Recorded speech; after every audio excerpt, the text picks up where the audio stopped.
Hi, my name is Gina Bennett, and I am doing my case study from primary care on a patient that I saw actually several times who has Wegener's granulomatosis. So, Wegener's granulomatosis is uncommon yet potentially devastating multi-system vasculitis. It's a rare disease that affects people of all ages. The peak group is aged between 40 to 60 years, and it affects men and women equally. It is characterized by inflammation in various tissues, including blood vessels and granulomatosis tissue like sinuses, kidneys, lungs. It primarily affects the respiratory tract, the sinuses, and the kidneys. So early recognition of this active disease is challenging in primary care, partially because of the initial presentation of nonspecific symptoms, ultimately relates to being diagnosed late. The cause truly is unknown. It is autoimmune in nature. Um, it is not contagious, it is not hereditary. Um,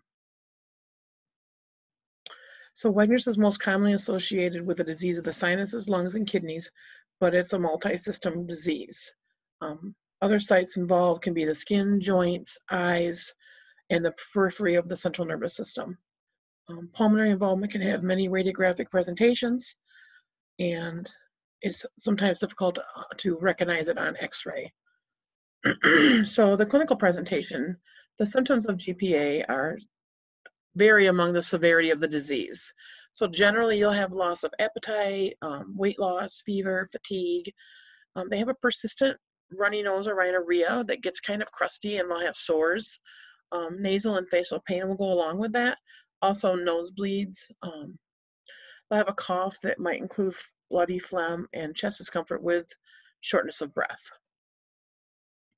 The clinical presentation also can include otitis media or hearing changes or loss, voice changes, wheezing from inflammation in the trachea, joint pain, muscle pain, rashes, and kidney inflammation. So again, GPA has symptoms similar to a number of many other disorders, which can make it very difficult to diagnose. However, for the most effective and successful treatment, early diagnosis is kind of crucial. So how do you diagnose it? Well, having the highest suspicion when you see that group of symptoms present is one way.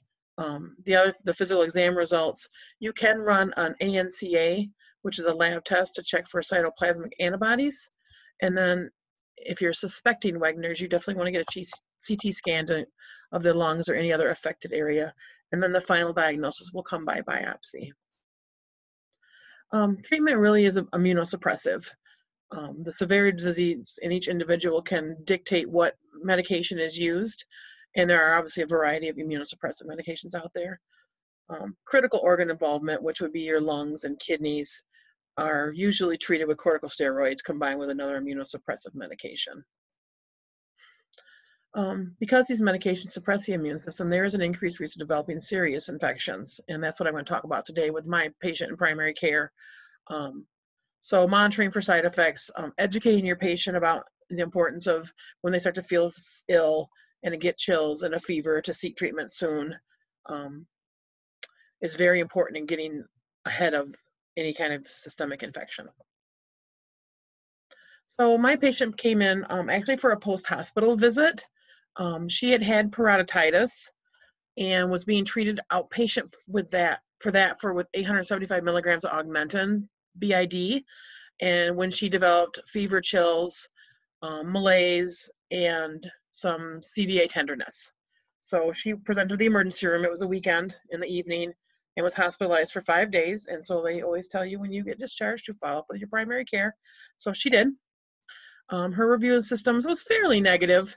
She looked well. She felt well. She still had some peritonitis symptoms in her right jaw, but no shortness of breath, no cough, no urinary symptoms that she can recognize. Now, this patient is on peripheral or peritoneal dialysis at home, so urinary symptoms for her really don't come on until she has a fever, chills, and some back flank pain. So she's a 35-year-old female. She had returned to the hospital, like I said, with fever, flank pain, and foul-smelling urine. Today, she states she's doing well, has no pain or fever, minimal swelling in her face, good appetite and sleeping well, and she's currently doing well with her home dialysis, no issues there. So here's her height, weight. She's 146 pounds, 62 inches tall. No fever today. She was normal at 98.8. Normal pulse, respirations, no other clinical signs of any kind of systemic infection. She's alert and oriented, well developed and well nourished. Lungs are clear. No issues other than that little bit of swelling still in her right jaw. Heart sounds good. Lungs are good. Abdomen soft, non-tender. No peritoneal signs and no CDA tenderness.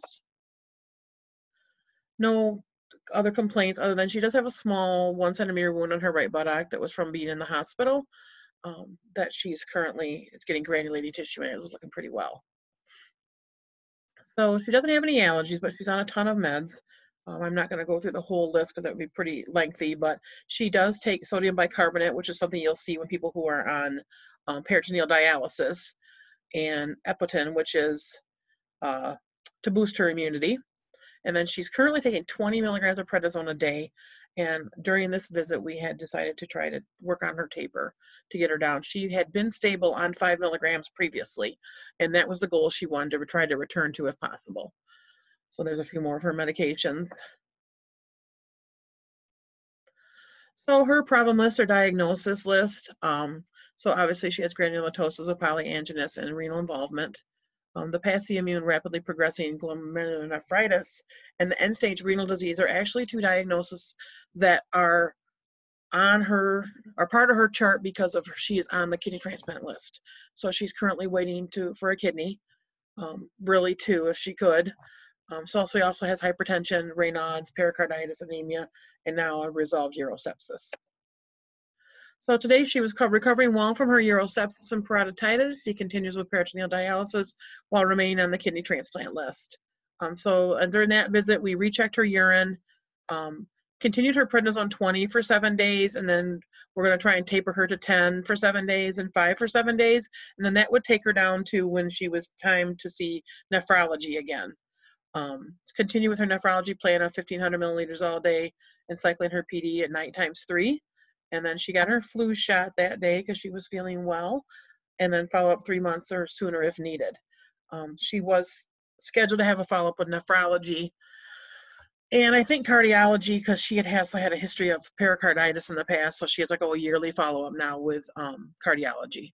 So I think she's a really interesting case. Not only is Wegeners rare and we don't find it a lot, it's also a good way to, or a good review of how difficult these patients are to manage, but being able to coordinate care with all these other specialists. So she's going to rheumatology, she has a nephrologist, she has a cardiologist, and everybody's trying to tweak her meds. But when she's discharged from the hospital, it's return to primary care. Follow up with your primary care physician. We are her medical home.